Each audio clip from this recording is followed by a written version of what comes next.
War fractures the heroes in Civil War 2 issue 1. So this is the big Marvel event of summer. The big event they've been pushing and like announcing stuff for the last 6 or so months. And yeah, it was a pretty cool first issue. I really enjoyed it. And the whole setup of this is there's this new Inhuman called Ulysses, and he can foresee the future and he foresees the destruction of Earth. And that's actually how the story starts. We're sort of thrown into this battle against a celestial destructor, and because of Ulysses' early warning system that he has in place, thanks to the Terrigenesis, the Avengers and all the heroes, all the sorcerers and everything are able to banish this celestial destructor before he's actually able to do any real damage. And yeah, that's basically where the story sort of kicks off from there, and the teams are all fun.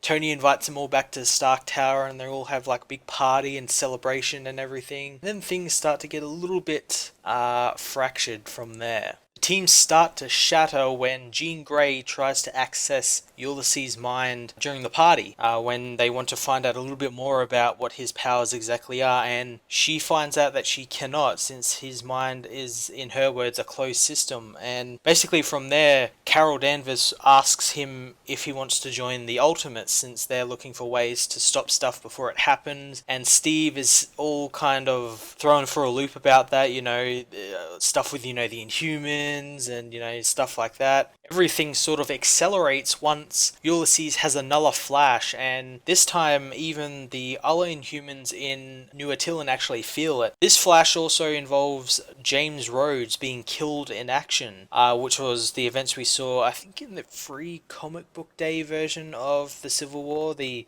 prelude, where he was killed by, I think it was Thanos. They were fighting Thanos, and the Ultimates were fighting Thanos, and they just got completely smashed.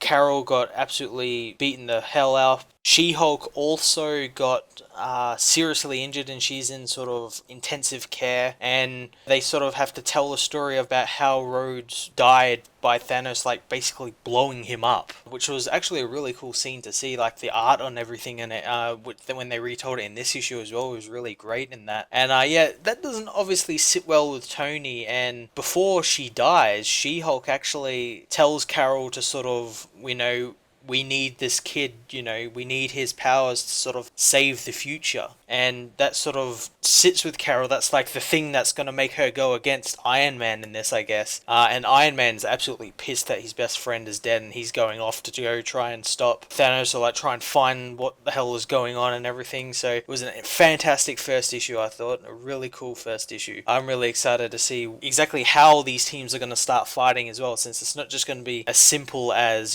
there's this one kid who can do premonition abilities and see the future and see all these bad things that are going to happen. We should use him, or we shouldn't use him. It's not going to be as simple as that, and it's going to be really cool to see who takes what side and everything. I'm going to give this book a 9 out of 10.